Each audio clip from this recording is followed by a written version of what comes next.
it is what makes you who you are, right? What makes your company go. It is your core and your principles and what makes you special.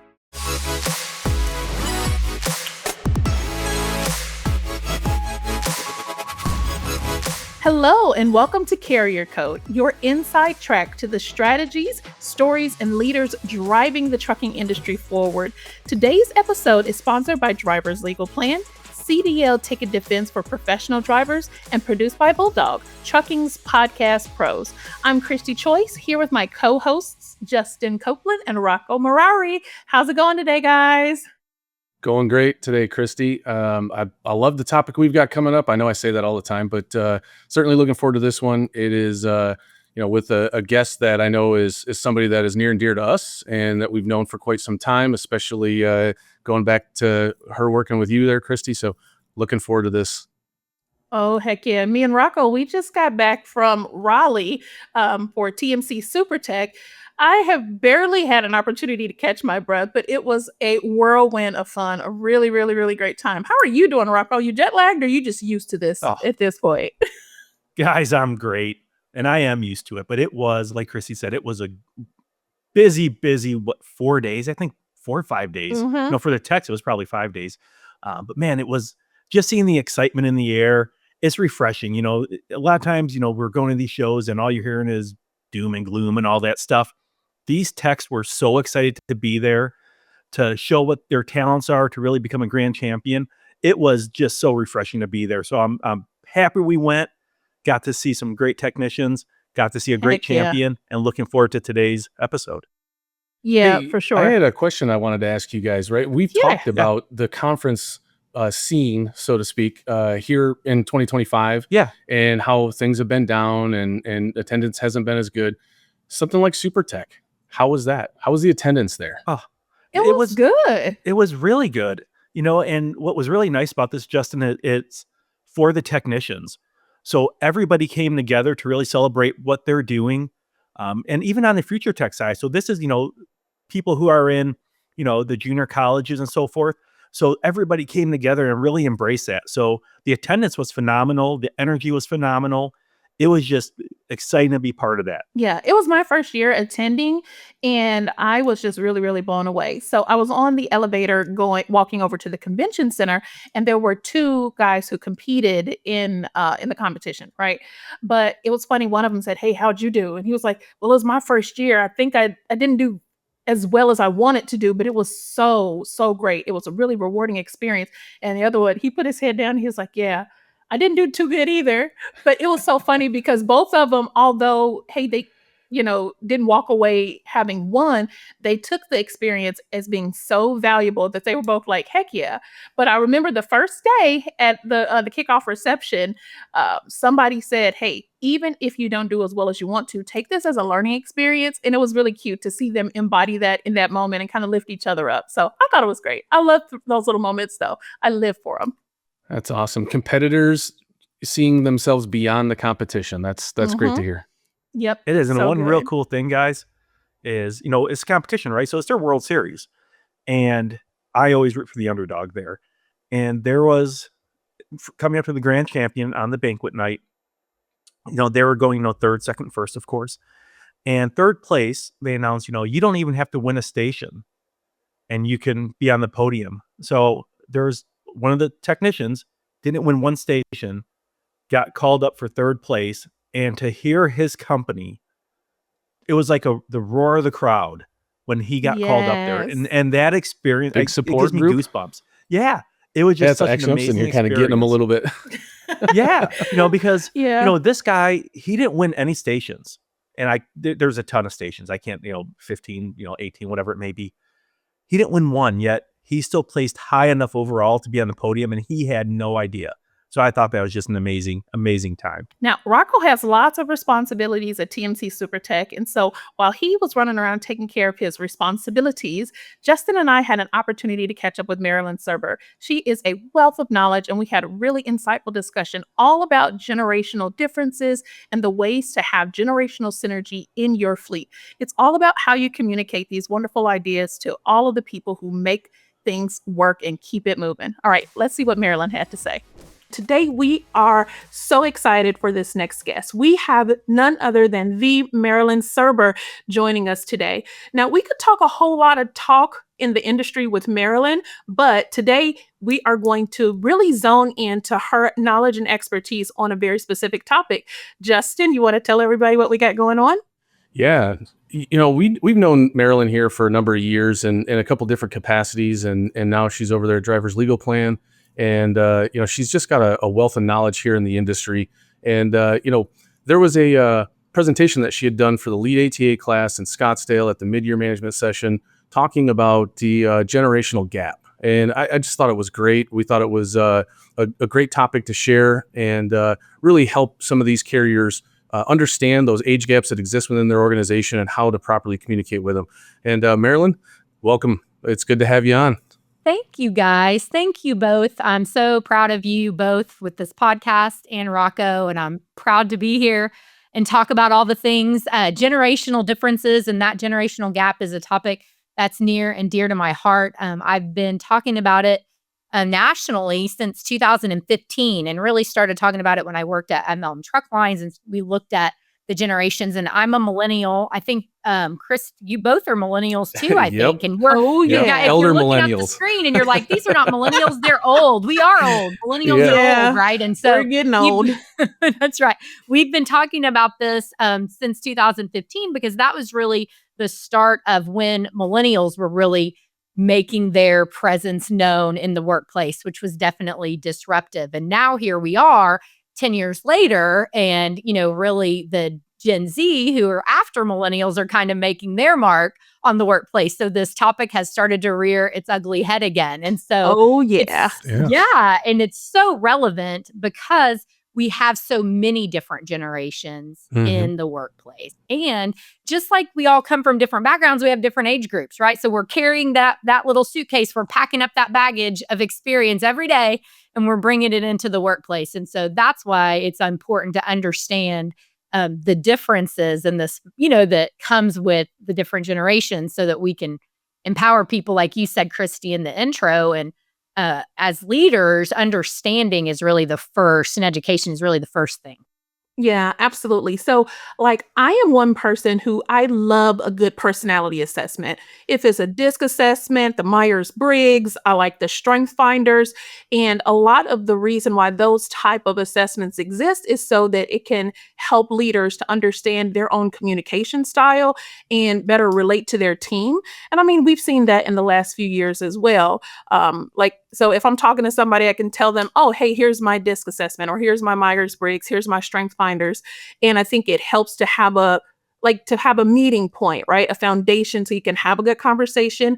But in my opinion, that coupled with understanding generationally how people are predisposed to communicating, I think it just unlocks so many more possibilities. And especially in trucking, where we can see the wheels turning as far as everything going on in our industry, like drivers aging out and the new ones coming in.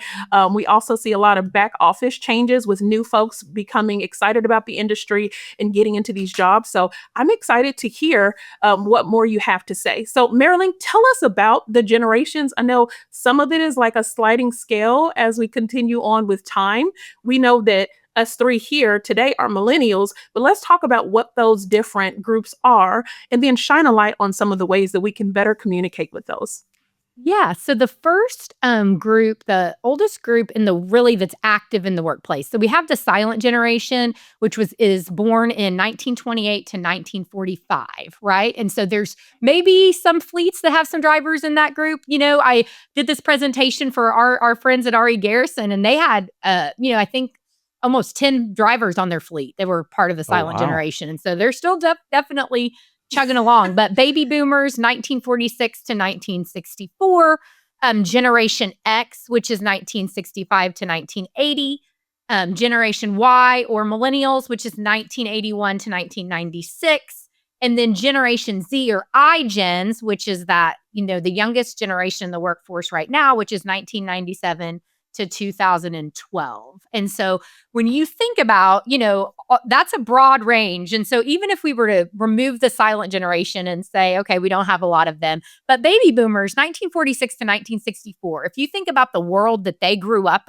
in, and really most of their working life to today, that's very different than if you think about iGens, 1997 to 2012, the world they grew up in.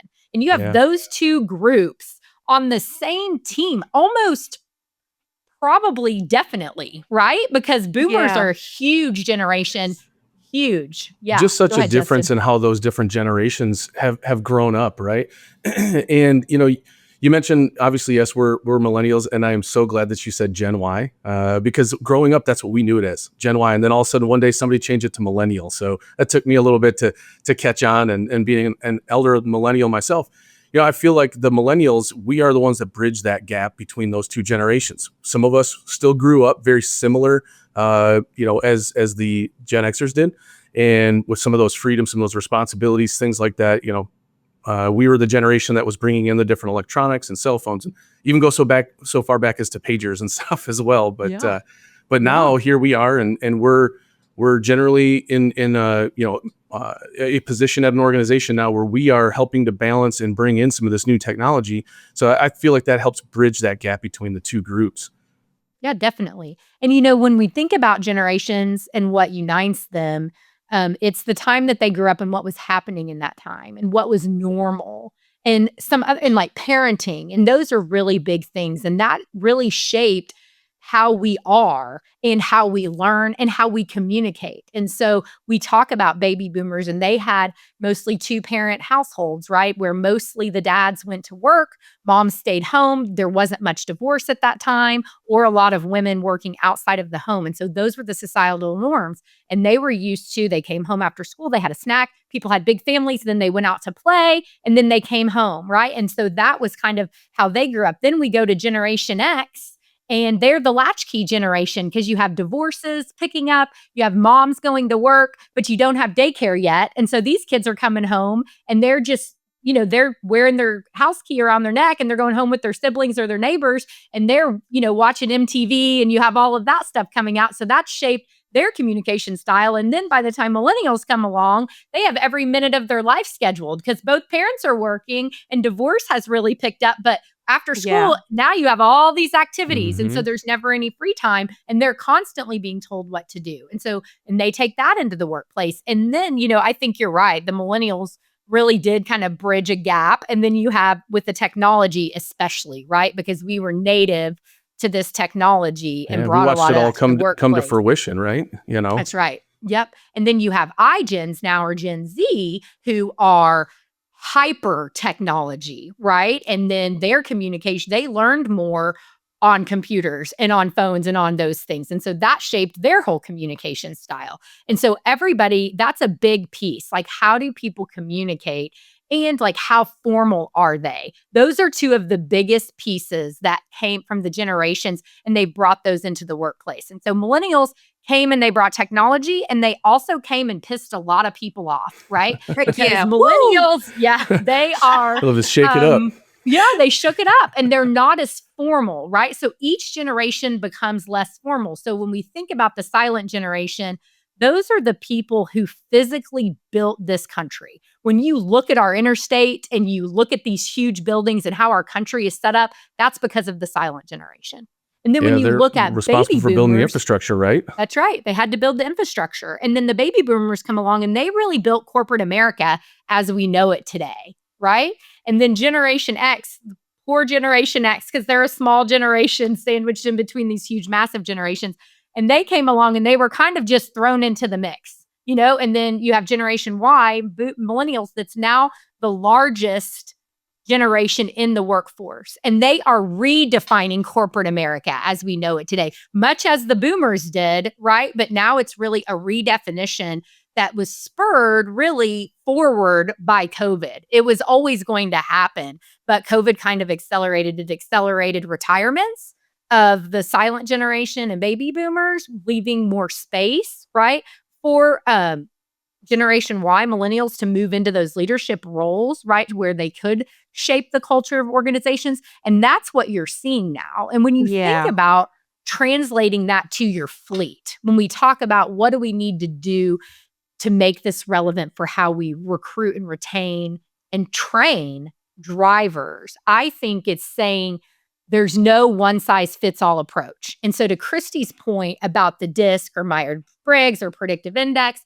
I also love myself a good personality assessment. Yes. And if you say like, okay, this person, they like social interaction and they also like consistency, right? And they're a millennial, then that person probably wants to talk to you every day, right? And they probably want to have some structure, to their career and, to their job. And they want to have conversations with you about that. And they want to have updates along the way, right? And so to Christy's point, you can start to look at someone and say, how can I get the most out of this person as a manager? Because that's really our responsibility as leaders in organizations is to modify ourselves. And so we're able to look at these things and say, okay, what do I do to get the most out of my team? How do I design programs that give some flexibility where if someone does really like social interaction, they can choose that component. But if they're not social, as a lot of drivers aren't, they just say, let me do my job, tell me to do my job and leave me the hell alone, right? Then you can have an online component, right? So finding out this information is really powerful because technology that is available today allows fleets to give people options, especially as it pertains to recruiting and training and safety programs and there is an ability now to assess someone before they get there and say, okay, how do I focus on what this driver needs when they get here? Versus every driver that comes in gets the same thing, whether they need it or not. Yeah, and I love that you're, really sharing this approach with us, because what I'm finding is that there is no silver bullet. There's no one size fits all approach. And so when we look at building culture is this key word, this hot word that we kind of just throw around everywhere, but it is what makes you who you are, right? What makes your company go. It is your core and your principles and what makes you special, right? And so that culture is cultivated by everyone. And so we can't just take this one size fits all approach. And so understanding how to meet the needs of a lot of different generations on your team is going to really be helpful to their success. And so I know that Justin can probably speak to this as well, because sometimes you're leading people who are older than you. I've been in that position before where it's kind of like, okay, I have to prove myself to a person who may report to me but is younger than me, and then vice versa. Sometimes I have also had to report to someone who is younger than me and kind of, and submit to them, because it's really about understanding who people are, what makes them tick, but having that open dialogue and conversation, being open-minded enough to know what the research says, but also flexible enough to meet the needs of your people as individuals. I want to report to someone who has a vision for my career, right? So if we're talking about trucking, I want to know that you know me, you understand, you have an open door, we can chit chat, we can talk, but also everyone has those different things that they need. And it just makes this such a really complex, but even like a really exciting topic to talk about. You talk about culture, and it's something we've mentioned on the podcast here before. And you're right, it is an overly used term, but it still has a significant place in the workplace today. And especially on this topic, right, when we're talking about bridging the gap between a couple different generations and millennials reshaping corporate America, which I want to come back to, Marilyn, because that was fantastic. Yes. Culture has to be something that is truly lived by. So for my team, I'm huge on culture, huge. And every time that we bring somebody new into the department, my managers, they go over the expectations of the role and things like that. And I certainly revisit that too when I interview the person, but I speak a lot on the culture piece because it is important, because I have worked in bad culture, and unfortunately I had not paid enough close attention to it. And I realized that my culture soured up on me previously, and I had to come back in and fix it. And it's tough to do. Right? It's tough to do, but you have to stay in a position where you are supporting those on your team, allowing them to grow, allowing them to like foster opportunities. People, and especially like you'd mentioned, right? The millennials, they're looking for some type of direction and some path like upward or into another department or whatever it is, right? They have their own career aspirations too. That may not be everybody, but I think you see a lot more of that out of our particular generation. And I think that's part of how millennials came in and started to reshape the workplace. It was really the first generation in mass to say, we're not going to work here. If you are a crappy place to work and you're not willing to try to make it better, then we will go work somewhere else. And so that was really the beginning of some of that reshaping, because I think companies and, especially trucking companies, because of the driver shortage and because of, how hard it is most of the time to recruit and retain drivers, that forced trucking companies, this was during COVID, right? To say, okay, well, what are we going to do? And you saw trucking companies really start to change policies around home time, around volunteerism, around, different things like that, because it's not really a bonus anymore from a culture perspective to recruit this next generation and retain them. You have to have the culture because they're going to research that.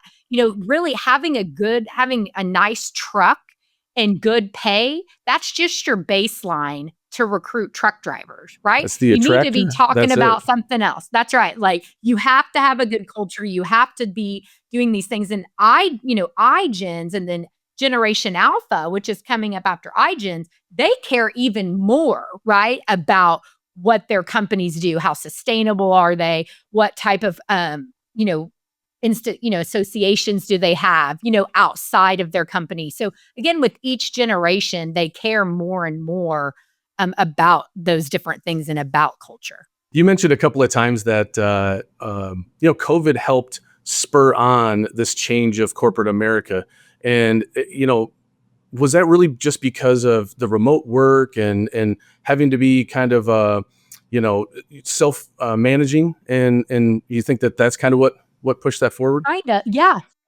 It was like the digitization, once in a generation digitization of business. So because of the remote work, it forced the adoption of all of this technology, right?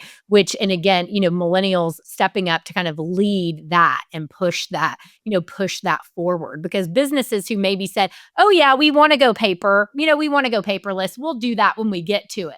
No Well, all of choice. a sudden, April 1st, 2020, a lot of people started to get to it, right? And so, and so that was a big part of it, right? Is all of a sudden companies had to adopt technology in order to survive.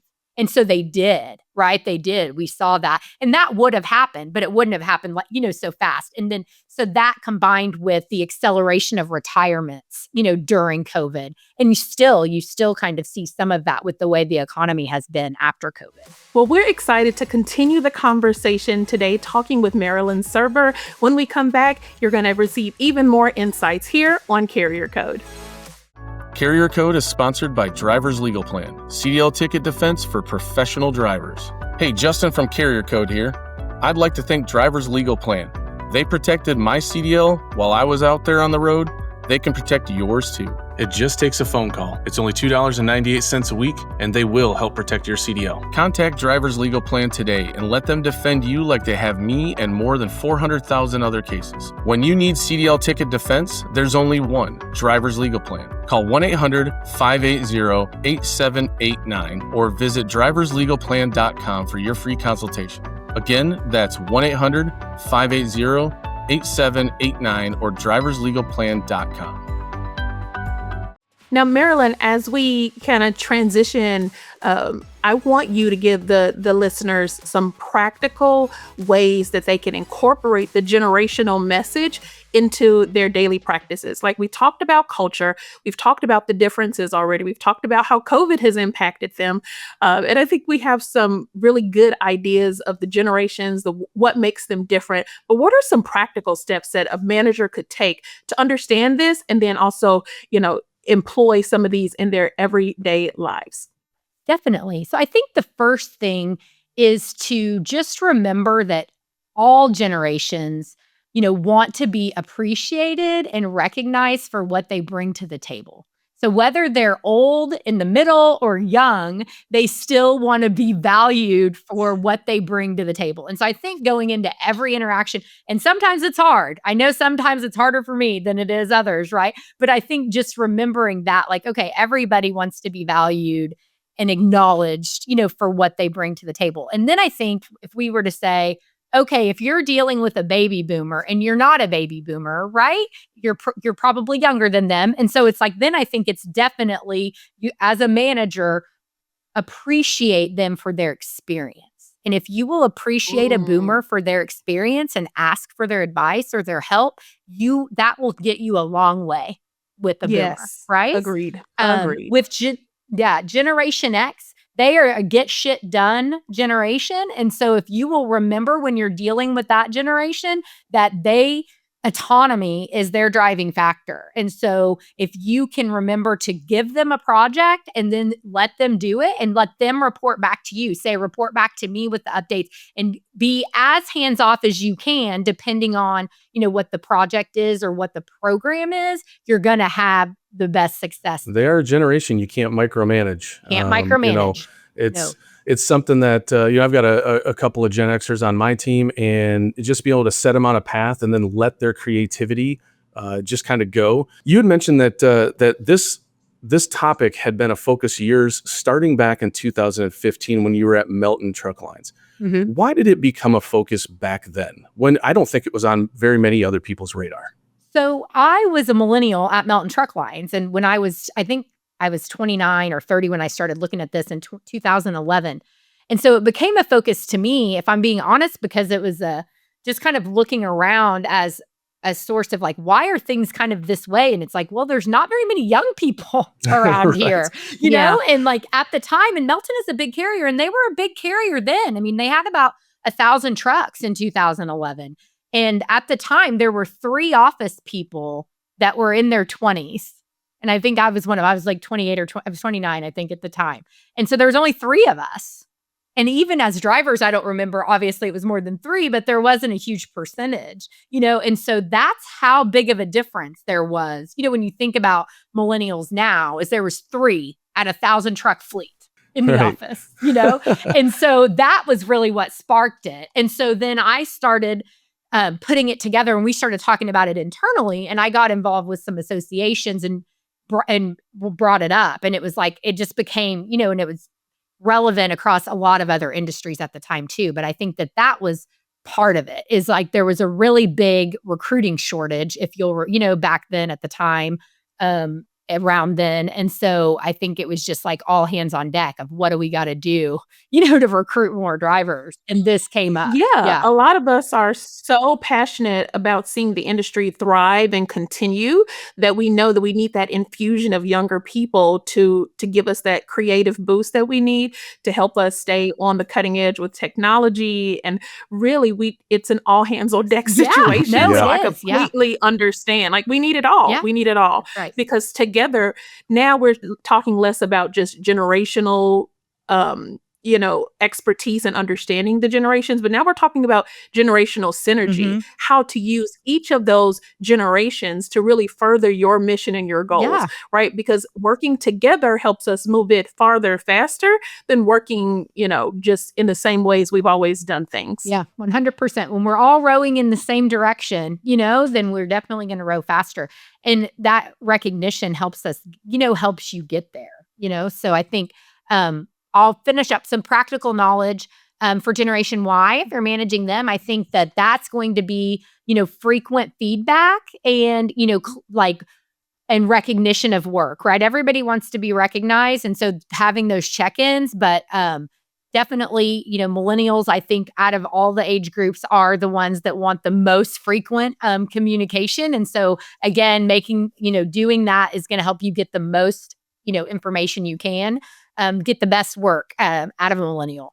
For iGens, they're very different than millennials. Sometimes people think because they're together, they're close in proximity, that they're similar, and they're not. iGens are actually more similar to Generation X. They're also a very independent generation. It's just the way they get their information is different.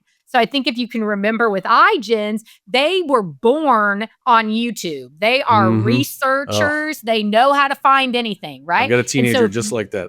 that's right. Yeah, Me too. Justin, we all That's do. right. I was like, We all- yes, you're Right. preaching to the choir here. Oh That's man, right. addicted to Oh, YouTube. Yeah, Yes. I But hear how do you one of my leverage sons, he that? says, obviously, like Yeah. all the time. It's like, all Uh-huh. because he's already researched it. He's already Yeah. looked it up. Like he Yeah. already Mhm. knows what I'm going to say.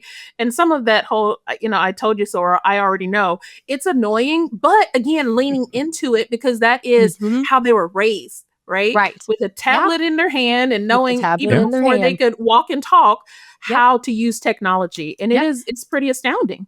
And if you think about, if you have those individuals coming into your organization and you don't have a digital system, like a digital onboarding process, they're going to have a hard time in your organization. If everything is paper and manual in your organization and you're trying to recruit a 22-year-old to come in and do that, that is not going to be very successful. And so, I mean, you really, if you're not all digital, then you really need to become all digital Can you before the next imagine recruiting sitting crisis. them down with like a paper application and a pen like No. we had to do for so No. many years?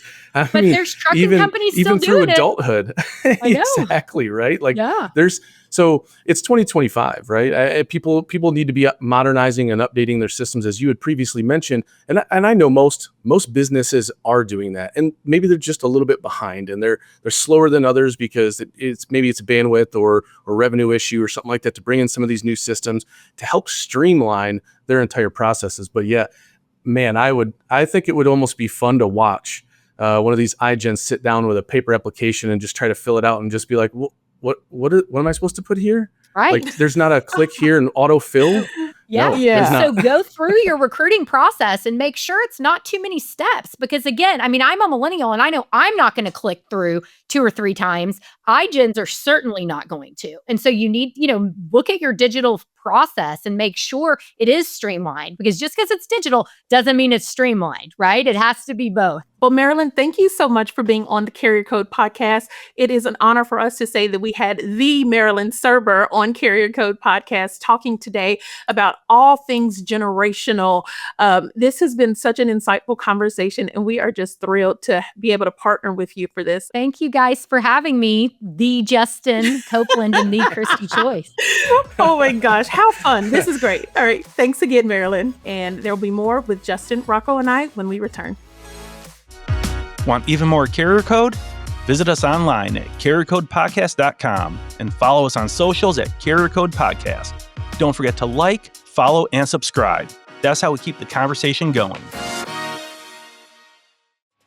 Woo, this discussion was so good. I'm like being transported back to those moments where we were talking about ways the fleets can be better just by understanding, who they have, the strengths of these different generations, and how to move the communication forward. Because I think that's really what it boils down to. It's the communication. How do you get your messages across and make it resonate with different generations at your fleet? Yeah, we've talked about this topic in some other podcasts here, and we're talking about building your bench strength. And I think that when you look at what Marilyn had shared with us, talking about the different generations, the millennials being kind of that glue between the Gen Xers and the iGen or Gen Zs, and Gen Z, that's your bench strength today.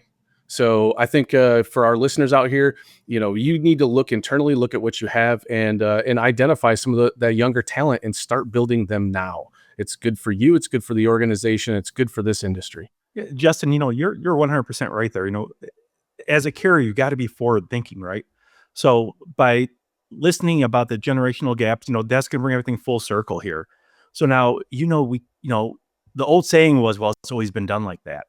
So we need to transform that thinking and looking, as you said, at our strengths, at our bench players, that is what I'm going to call them here, and make sure we give them the tools that they need, and the upper management has the tools they need to be able to mesh them together and really succeed and be those leaders in transportation that we need to move forward on.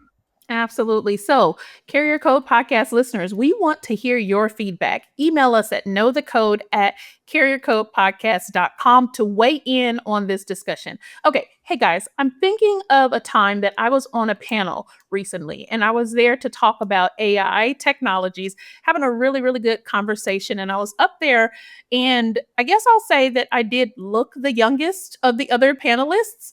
And so after the talk was over, we were downstairs at the bar, and these guys were just like, whoa, how do you know so much?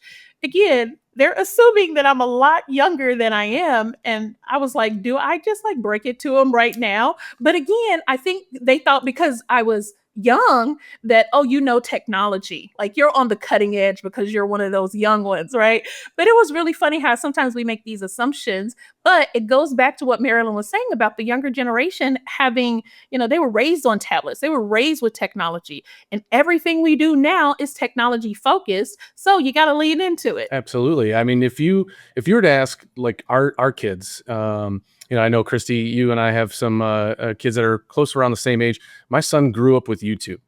All right, he listens to podcasts. So here we are doing our thing on a podcast, and thankfully I can count on a couple of family members, my son being one of them, as one of our listeners all the time, and I always get great feedback from them. But that just speaks to make sure that you are where they are, and you're teaching them in a way that is that they're used to learning.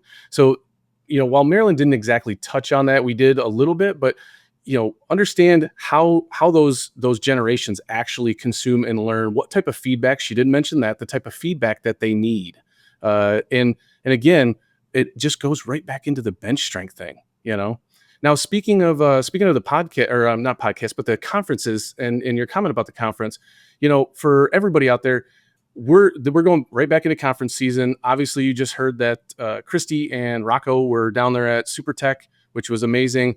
They're going to be traveling some more. I'll be traveling some more. Please pay attention to our socials. Check out the website. We will be announcing where we will be, when we will be there, and we'd love to engage with all of you. We'd love to hear some feedback and maybe some future topics that you'd like to hear. That would be great. I mean, what do you guys think? I think that would be awesome to just start to get to know some of our listener base a little bit more. Yeah, I think that'd be great, guys. Absolutely. We can't wait to meet with you all. Yeah, go ahead, Rocco. Just make sure you guys stop and say hi. Christy and I are going to be everywhere, and Justin, you're going to be really picking up some showtime as well here. But yeah, stop by, visit us. You guys know who we are by now, hopefully, and we'd love to talk to you guys.